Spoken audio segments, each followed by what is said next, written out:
Hola chiquis, bienvenidos al OGD. En este video seguiremos hablando sobre Code Quality en Angular. Y si aún no has visto el video, por aquí te estaré dejando el link para que vayas a ponerte al día.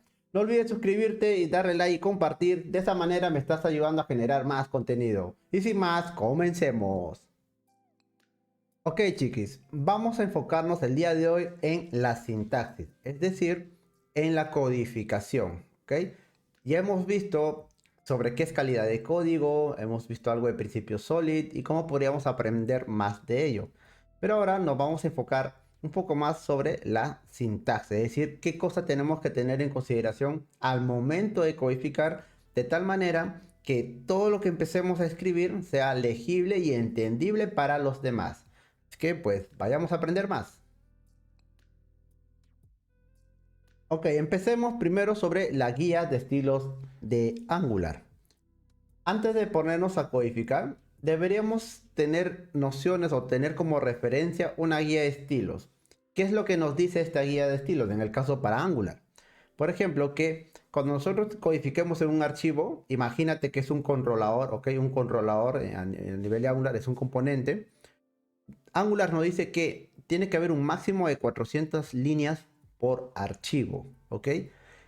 A nivel práctico, ¿no? En la vía laboral, me imagino que ustedes han visto tal vez archivos con más de 400 líneas, ¿verdad? Bloques enormes de código. Y eso a la larga, pues no es muy bueno, ¿verdad? Ya que todo está metido ahí y es más difícil leer la codificación, es más difícil debuguear, es más difícil entender por dónde van las cosas. Entonces, teniendo en cuenta esto, Angular lo que nos recomienda es tener un máximo de 400 líneas por archivo. Es una convención que puedes seguir, ¿ok? Además de ella tenemos otras. Tenemos que un máximo de 75 líneas por método. Tenemos que usar muy bien la convención de nombres de ficheros y clases.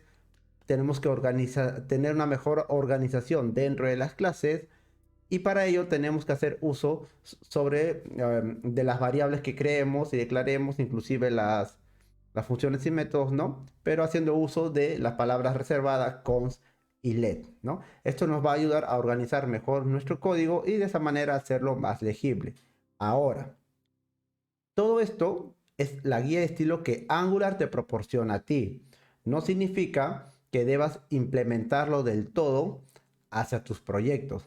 Puede que tú estés trabajando para una empresa y esa empresa ya tiene su propia nomenclatura, ya te dice cuántas líneas tiene que haber por archivo a nivel de codificación, un método cuántas líneas debería tener, no, etcétera, etcétera, etcétera. Eso incluye el nombre de variables y más, ¿ok? Entonces todo va a depender de qué es lo que estés desarrollando y para quién.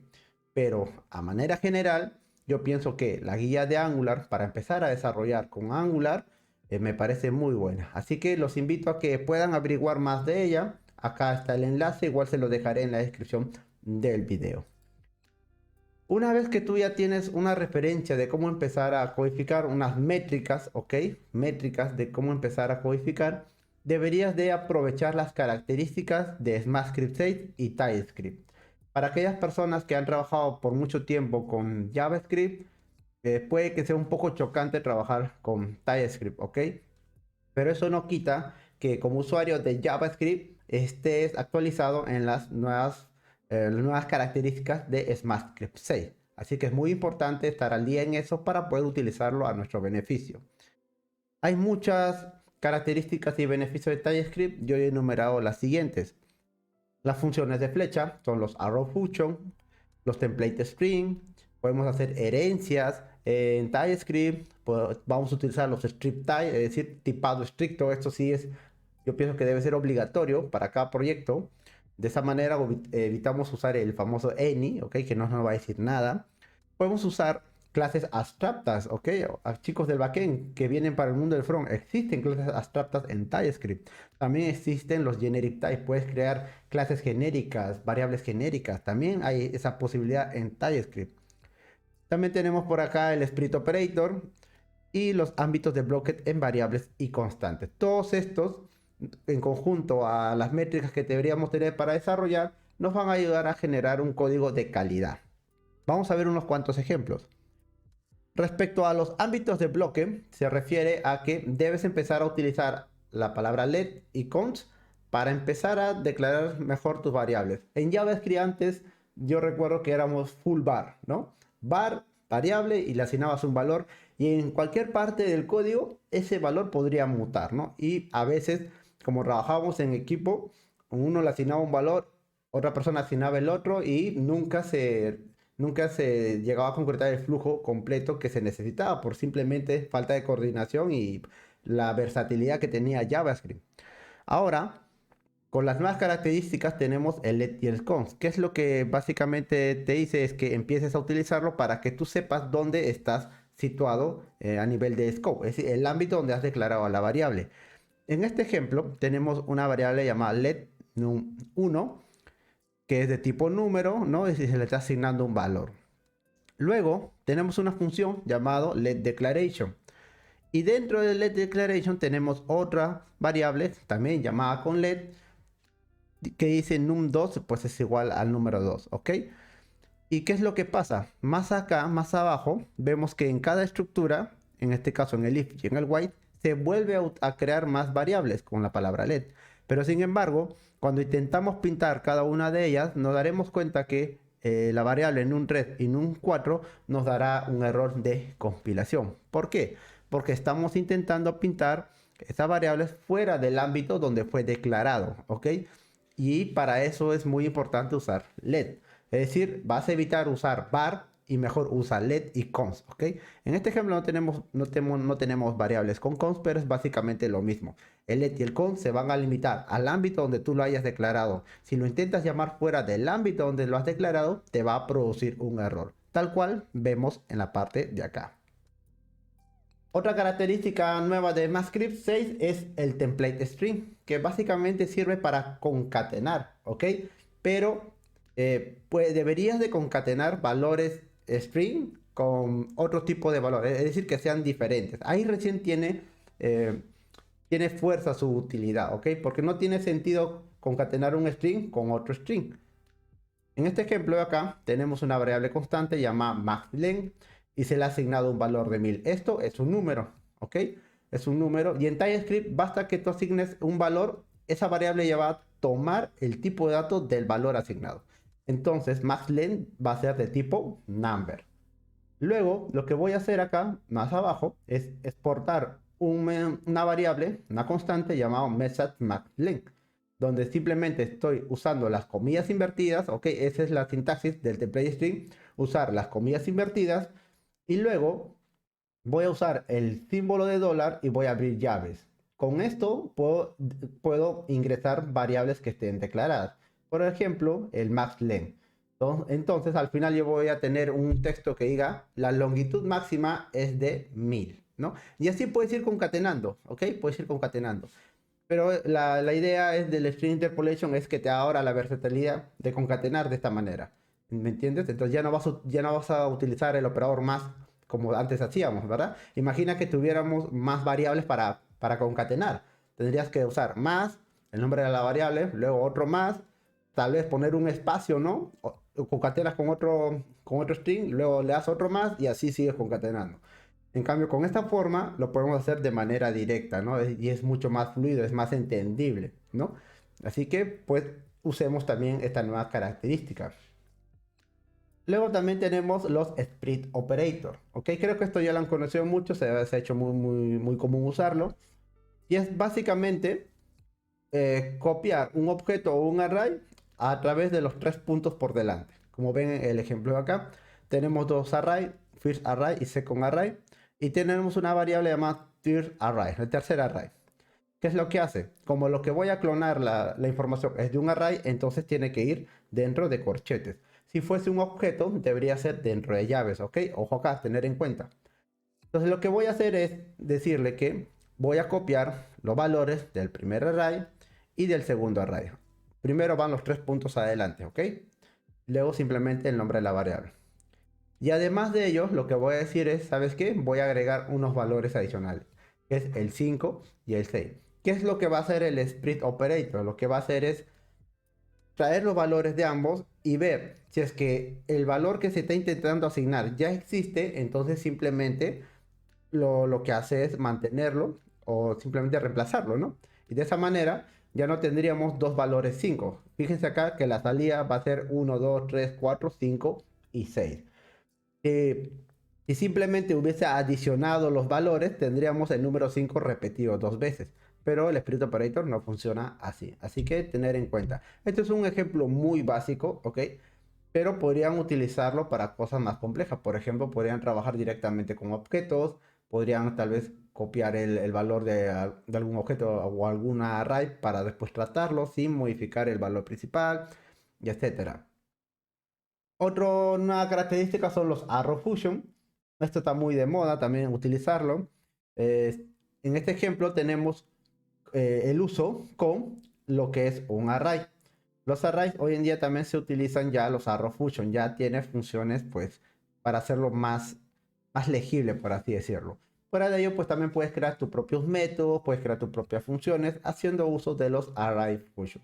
Son unas pocas características de MySQL que estoy mostrando acá, pero me parecen a mí muy importantes, ya que nos va a hacer la vida más fácil al momento de programar, ¿no? Ya nos va a quitar alguna línea de código y de esa manera pues hacer nuestro archivo un poco más pequeño. Otras nuevas características que podemos utilizar es de TypeScript, ¿ok? ¿Cuántos de ustedes saben que con TypeScript podemos hacer tipos genéricos? Podemos inclusive crear clases genéricas. ¿Qué quiere decir esto de genérico? Quiere decir que yo voy a crear un atributo o puedo crear una variable, un método, una función, ok, lo que sea, el cual su valor va a tomarlo, o el tipo de dato lo va a tomar según el valor que yo le asigne. En este ejemplo, yo estoy creando una clase llamada eResponse. Para los que se preguntan qué significa este modelo, lo que pasa es que cuando consumes peticiones HTTP de empresas y empresas grandes, ¿no? Por lo general ya tienen una nomenclatura de respuesta, ¿ok? Es decir, falla el servidor o falla alguna validación de negocio, siempre se te va a retornar un único modelo de datos. En este ejemplo, yo estoy diciendo que voy a recibir una respuesta del servidor, un objeto con estos tres elementos: error message, success y un atributo llamado data. Y data puede ser cualquier cosa, chicos. Data, el servidor me puede enviar un objeto, puede ser un array, puede ser un string, puede ser un boolean, etcétera. Puede ser cualquier tipo de dato. Entonces, en TypeScript, yo lo que voy a hacer es usar una clase genérica para definir qué tipo de dato va a venir ahí, ¿ok? ¿Y cómo lo hago? Haciendo uso de la palabra t. O sea, si tú quieres crear una variable, algo genérico, siempre va a ir dentro del signo de mayor y menor, y luego vas a asignar una variable, un nombre de variable. En mi caso yo le pongo t, porque t significa type, ¿ok? Para seguir las convenciones de TypeScript. Luego, esa t lo voy a pasar acá. Entonces voy a decir, ¿sabes qué? Data va a ser de tipo t, ¿ok? De tipo t, de ese type. Y le asigno un igual void para decirle que no necesariamente me van a especificar a mí el tipo de dato. Es decir, puede que en alguna petición HTTP únicamente me venga el valor de success y de error message. Entonces no va a ser necesario especificar el tipo de dato que va a tener el parámetro t. ¿Ok? Luego, lo que hago es simplemente utilizar esta interfaz, chicos. Miren, estoy utilizando la interfaz eResponse y dentro de corchetes, perdón, de signo de mayor y menor, fíjense, ahí está, eResponse. Dentro de signo de mayor y menor, estoy pasando un modelo de datos llamado eResponse create save. ¿Ok? Fíjense acá en el método post también. Para aquellos que ya tienen más experiencia con Angular, el método post tú también puedes tipar, ¿verdad? Puedes decir qué tipo de modelo de datos va a llegar. En este caso yo estoy diciendo el tipo de modelo que va a venir es eResponse. Ok, eResponse, pero eResponse me va a pedir un parámetro, ¿no? Para yo establecer qué tipo de dato va a retornar. Y lo que me va a retornar es un modelo llamado eResponse create save. Entonces, de esta manera estoy utilizando ya un generic type. Estoy utilizando una interfaz que le paso un valor genérico, ¿no? Que básicamente el valor que se le pase va a adoptar el tipo en este caso el atributo data. Y así vas a ir reutilizando y puedes generar muchos genéricos, chicos. Pueden hacer muchas cosas con los genéricos. Por ejemplo, además de los genéricos, también tenemos las clases abstractas, ¿ok?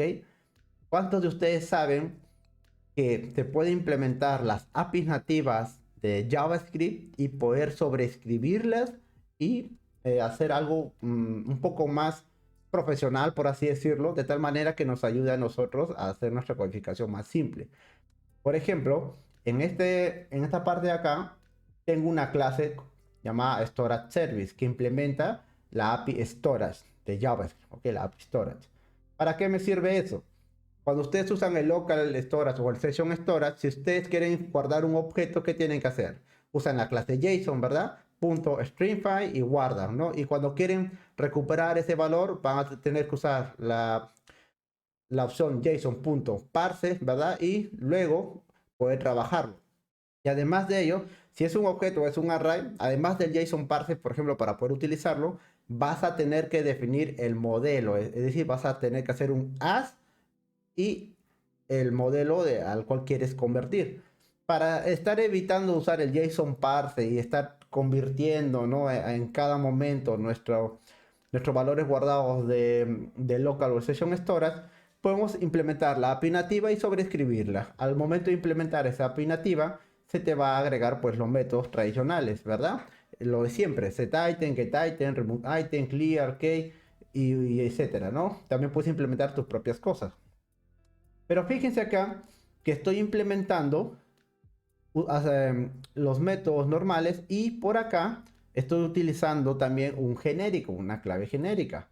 De tal manera que ahora cuando lo invoque yo voy a poder establecer, es decir, si hago un get item voy a poder decirle ahora que ese valor que está obteniendo, a qué modelo de datos lo voy a convertir, o sea, qué tipo. No puede ser un objeto, puede ser un array o puede ser simplemente un número, un boolean, un string, etcétera. Tienes ahora esa versatilidad. Luego, en esta parte que ustedes ven acá, lo único que hago ahora es extender esa clase y le voy a pasar el objeto windows.sessionStorage en este caso, ¿no? Entonces, de esa manera, yo puedo tener un servicio que se encargue únicamente del manejo del session storage y otro servicio que se encargue del manejo del local storage. Pero al final, ambos pueden utilizar la misma clase abstracta. Y listo, simplemente se hereda y ya está. De esa manera haces tu trabajo un poco más simple. Igual, si ustedes quisieran saber más información o quisieran ejemplos más concisos de cómo generar clases genéricas, cuándo deberíamos, o tal vez algún utilitario que quieran que yo les pase, ¿no? A nivel de video, tal vez. Pues simplemente me dejan en los comentarios, díganme, oye, ¿cómo quiero esto? O ¿cómo implementaste este storage service? Pónganlo en los comentarios y les estaré ayudando, ¿ok, chicos?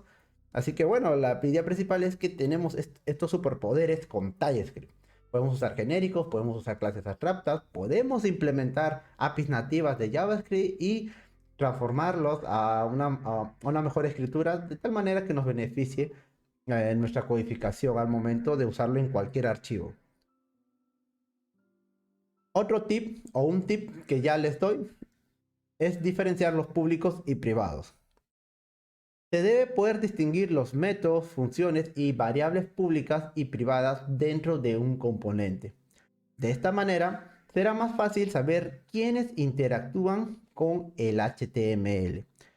Imagino que alguno de ustedes tal vez ha tenido ya experiencia trabajando en proyectos Angular y pues, digamos, tú no sabes a ciencia cierta qué variable, método o función está interactuando directamente con el HTML, ¿no? Recuerden que en Angular un componente siempre va a interactuar el controlador con el elemento de HTML. Pero ¿qué pasa? A nivel de codificación tú deberías tener una forma de poder identificar de una manera más rápida qué variables, ¿no?, elementos y lo demás que he mencionado están interactuando con el HTML. ¿Por qué? Porque puede que a ti te asignen una tarea y tal vez cojas o asignes un valor distinto o modifiques algo que está interactuando en la vista. Y eso, en vez de solucionar un problema, lo que vas a hacer es empeorarlo. Entonces, lo que yo hago es usar la palabra siempre private, obviamente para decir que es privado, y usar un guión bajo. Entonces, el guión bajo me va a indicar a mí que esa variable, función o método se está usando únicamente en el controlador. Y aquellos que no lo tengan, quiere decir que están interactuando directamente con el HTML. ¿Ok? Es un buen tip, así que se los dejo. Otro tip es usar pipes en vez de métodos directos en el HTML. Si llamas a un método o función directamente en el HTML, este se ejecuta cada vez que se vuelve a renderizar el componente, incluso con la detección onPush para aquellos que han trabajado ya esto. Eso significará que se activará cada vez que haya iteración con el componente o cualquier elemento secundario del componente. Es decir, al momento de hacer un clic, tal vez al momento de escribir, se va a disparar. ¿Ok? Entonces es una mala práctica llamar a funciones o métodos directamente en el HTML. ¿Se puede hacer? Sí, como todo, ¿ok? Se puede hacer, pero no es una buena práctica. Por un tema de rendimiento, por un tema de performance. Si es una aplicación pequeña y tiene poca concurrencia, no lo vas a sentir. Pero normalmente una aplicación que vas a trabajar tú, ¿no? O sea, tú estás laborando por una empresa, puede que esa aplicación tenga mucha concurrencia, no es muy transaccional, los usuarios entran y salen e interactúan con ese componente constantemente. Entonces, esto, por más que parezca insignificante, va a afectar al rendimiento de tu componente, de tu visualización, y por ende va a empeorar o va a ser muy engorroso la interactividad del usuario con tu aplicación. Así que evita usar métodos o funciones directamente dentro de tu elemento HTML. Acá tenemos un ejemplo donde tenemos un div, ¿ok? Y dentro está llamando una función llamada getTextStatus. Y se le pasa pues un valor, ¿no? De un objeto. Luego, en la clase en el controlador vemos que getTextStatus hace una serie de búsquedas, ¿no? Busca en un array, luego valida y luego retorna, y si no, pues retorna otro texto. O sea, es un poco de lógica, ¿no? ¿Ok? En vez de hacer eso, ¿ok? Lo que vamos a hacer es pasar toda esa lógica a un Py. Entonces acá tenemos un Py. Recuerda que un Py no es nada más que una clase de JavaScript. Quien lo hace especial es el decorador. Y necesitamos el decorador Py, @Py, ¿ok? El @Py va a ser quien le va a indicar a Angular cómo es que ahora tiene que tratar esta clase. Listo. ¿Qué necesitamos? Implementamos la interfaz PyTransform, y PyTransform lo que nos va a hacer es implementar el método transform, ¿ok?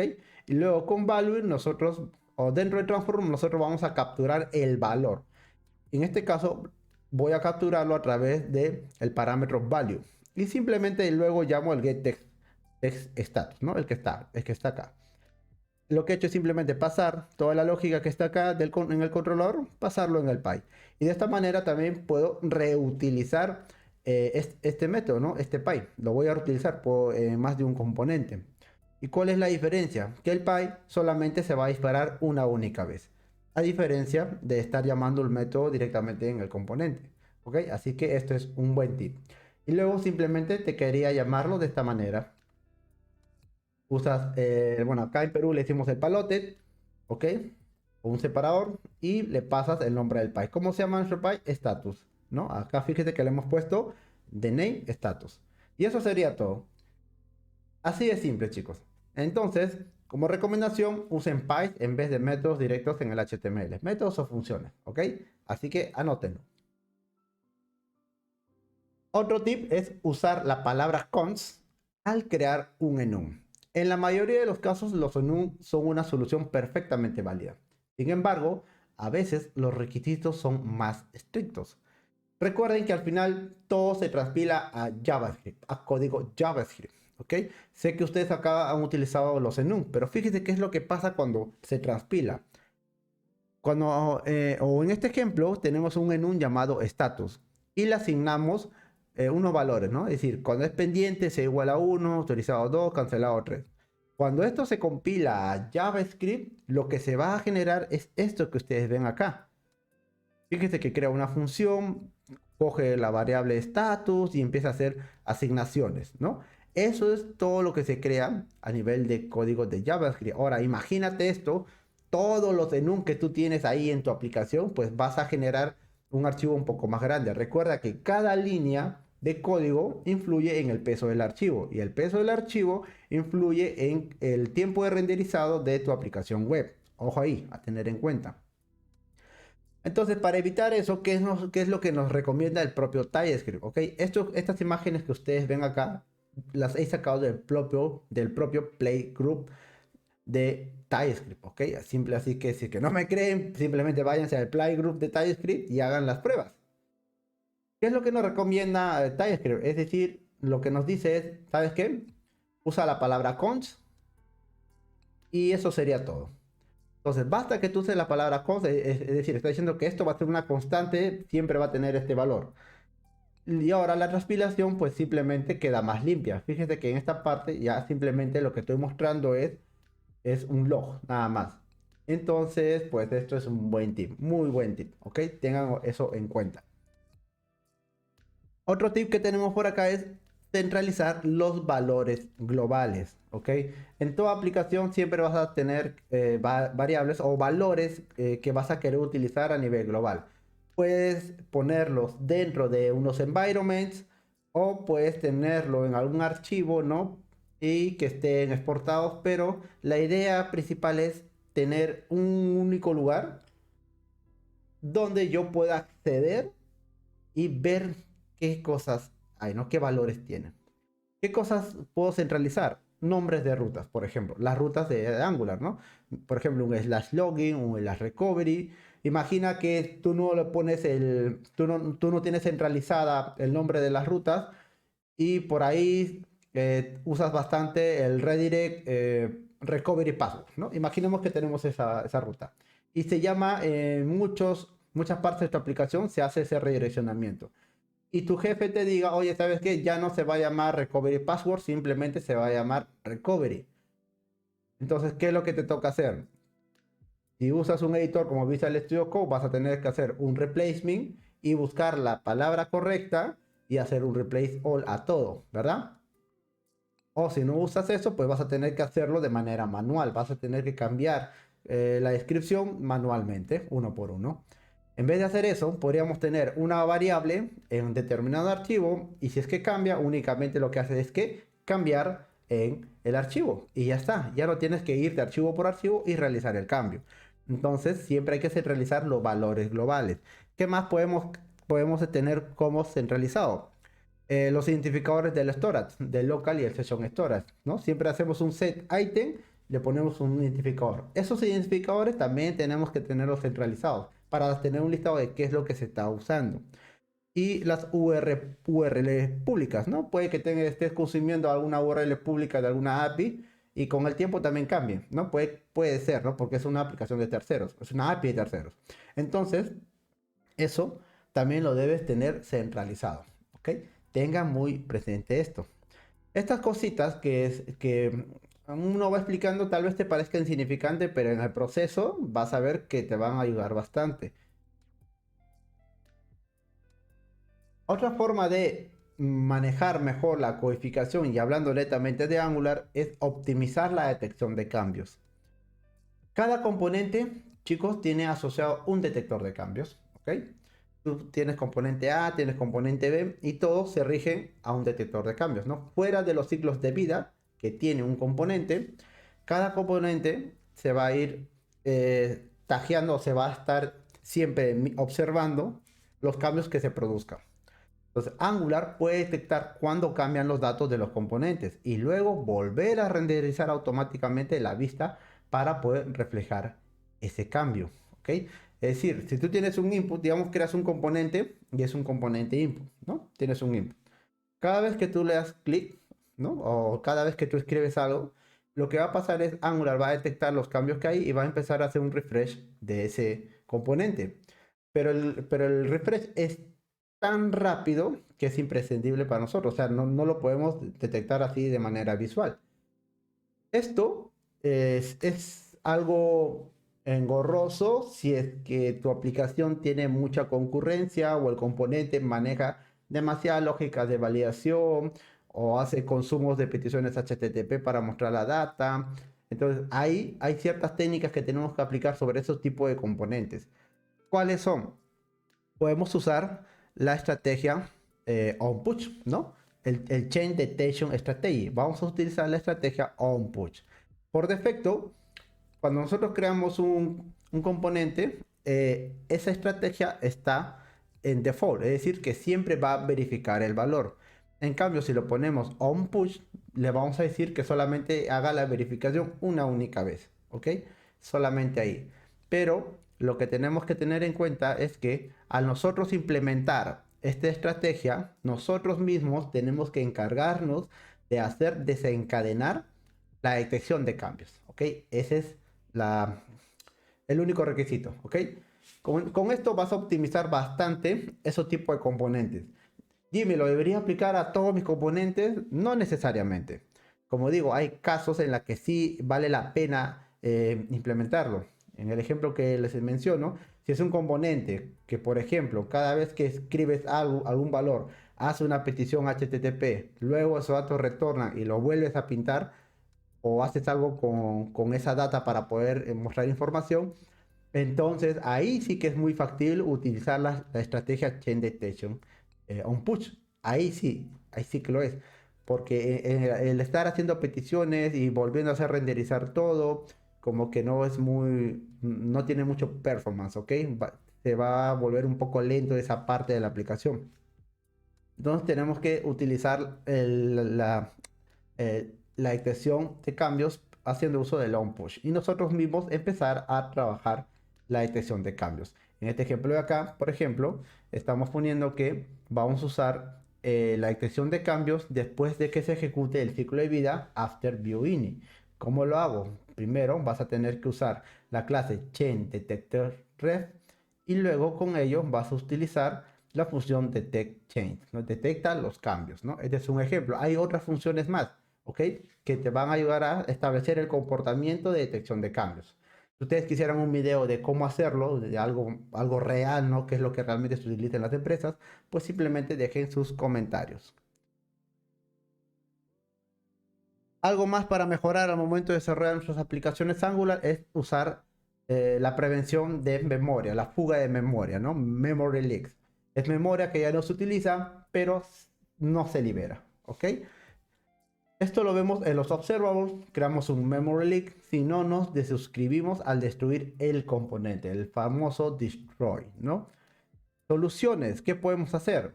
Para poder desuscribirnos de un observable, podemos hacer uso del operador takeutil, ¿ya? ¿Ok?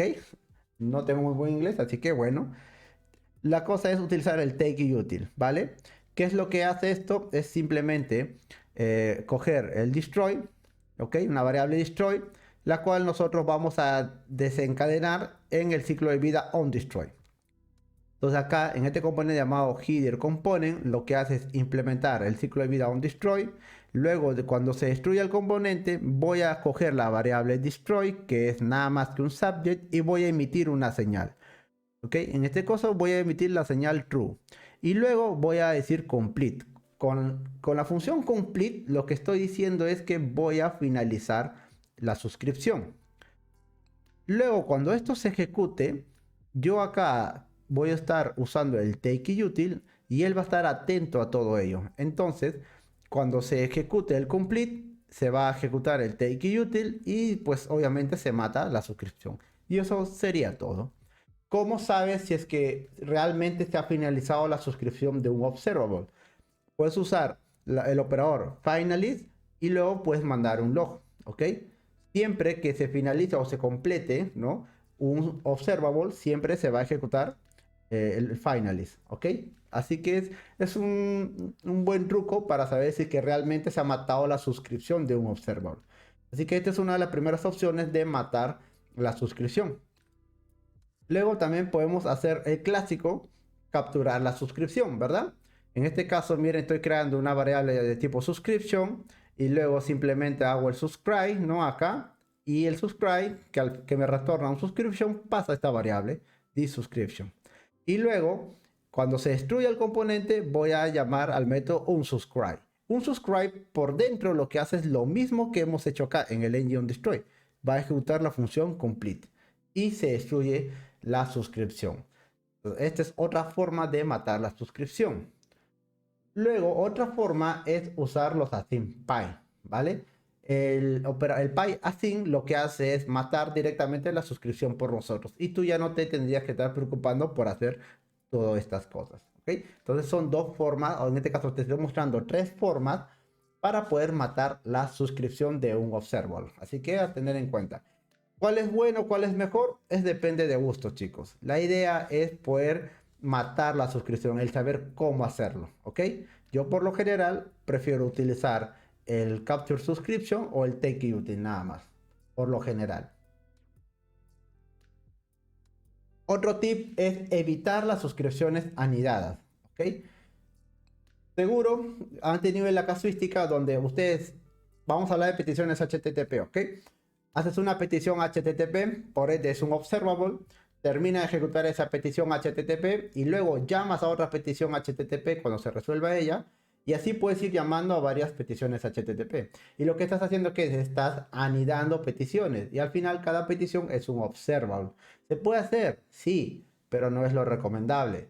Porque por cada petición lo que estás haciendo es ejecutar un observable. Vas a ejecutar un observable, eso se le llama una transmisión de datos. ¿Ok? Esto de acá, este ejemplo que ustedes ven acá, funciona, ¿vale? ¿Qué es lo que está haciendo? Estamos cogiendo un service que llama a un método llamado getPokemondito y me suscribo, ¿no? Hago una petición, me suscribo. Luego, cuando retorne la información de esa petición HTTP, voy a hacer otra llamada llamando ahora a getPokemonCharizard y me suscribo y vuelvo a responder. Esto funciona, pero no es lo recomendable. En vez de estar gastando dos suscripciones, puedes usar un único subscription y luego capturar los valores y trabajar. ¿Cómo lo hago?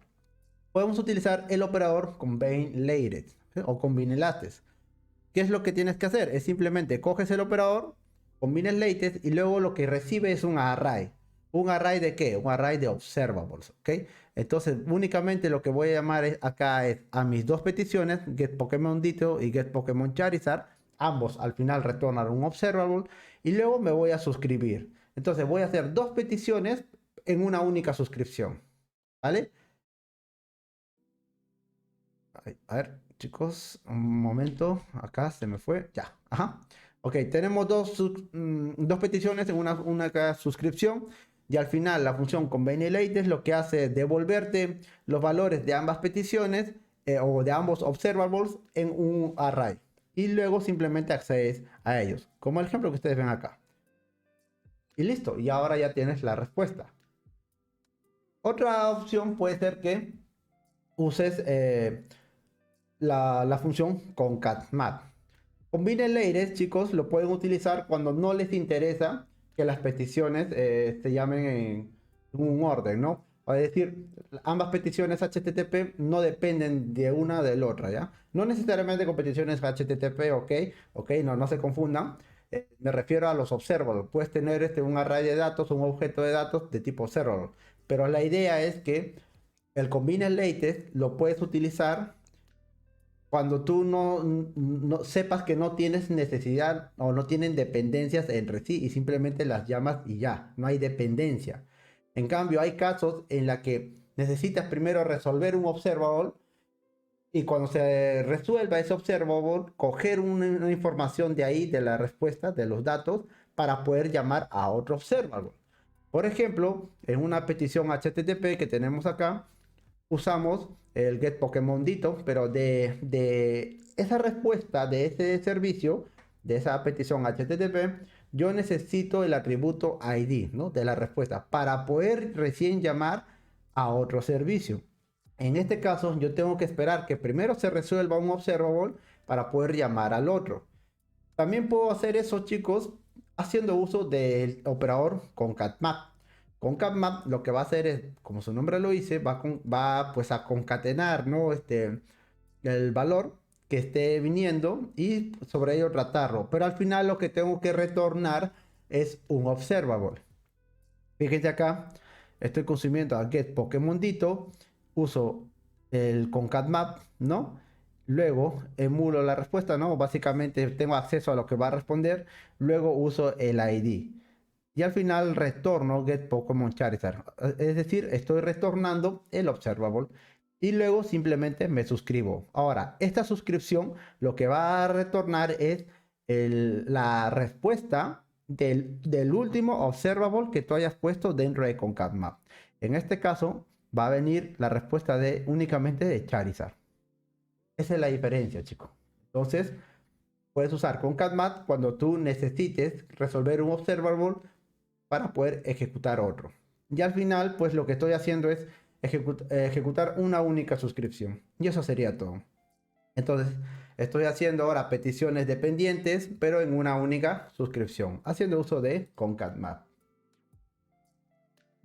Otro tip para poder mejorar nuestra codificación es el uso del track by de ng4. Al usar un ng4 y actualizar la lista, Angular eliminará de manera predeterminada toda la lista del DOM, ¿ok? Digamos que tú tienes una etiqueta UL y tienes las LI. Luego, si tú eliminas algo de esa lista, lo que va a hacer Angular es básicamente refrescar toda esa lista, refrescar todo el DOM para poder mostrar nuevamente la data. Entonces, para poder evitar eso y decirle a Angular, oye, ¿sabes qué? Solamente actualiza el elemento que yo he eliminado o el elemento que estoy modificando. Para ello existe la función trackby. Trackby nos va a ayudar a lidiar con esto. ¿Qué es lo que tenemos que hacer? El clásico ng4, ¿no? Let, en este caso, puede iterar una lista de Pokémones. Y luego de asignar el let, vas a poner un punto y coma y vas a usar el atributo trackby. Y luego trackby lo que acepta es una función. Y esa función en este caso se llama identify Pokémon. ¿Qué es lo que va a hacer? Va a coger el índice, en este caso el identificador, ¿no? Del índice de la lista en ese momento. Y luego le puedes pasar el identificador que a ti te convenga. Es decir, ¿cuál va a ser mi identificador de ítem, ¿no? Como objeto, que va a ser el diferenciador entre toda la lista. Para ello, yo estoy diciendo que el identificador es un atributo llamado ID. ¿Ok? Entonces el ID es único por cada uno de ellos. Entonces ese va a ser mi identificador. Y listo. Y con esto, pues ya lo que va a hacer Angular es únicamente modificar lo que se necesita. Es decir, el elemento que se requiere. Nada más. Ya no va a refrescar todo el DOM. Y bueno, chicos, eso sería todo por parte mía. Espero que esto les ayude a muchos de ustedes, ¿ok? Y pues ahora que ya saben algunos tips o algo de Code Quality en Angular, pues me gustaría que dejen sus comentarios si quisieran que hable de algo más, tal vez algún workshop, no lo sé. Así que bueno, muchas gracias por estar acá. No olviden suscribirse, darle like y compartir este video y de esa manera me estarán ayudando a generar más contenido. Mi nombre es Jimmy y esto fue Logidev. Hasta la próxima.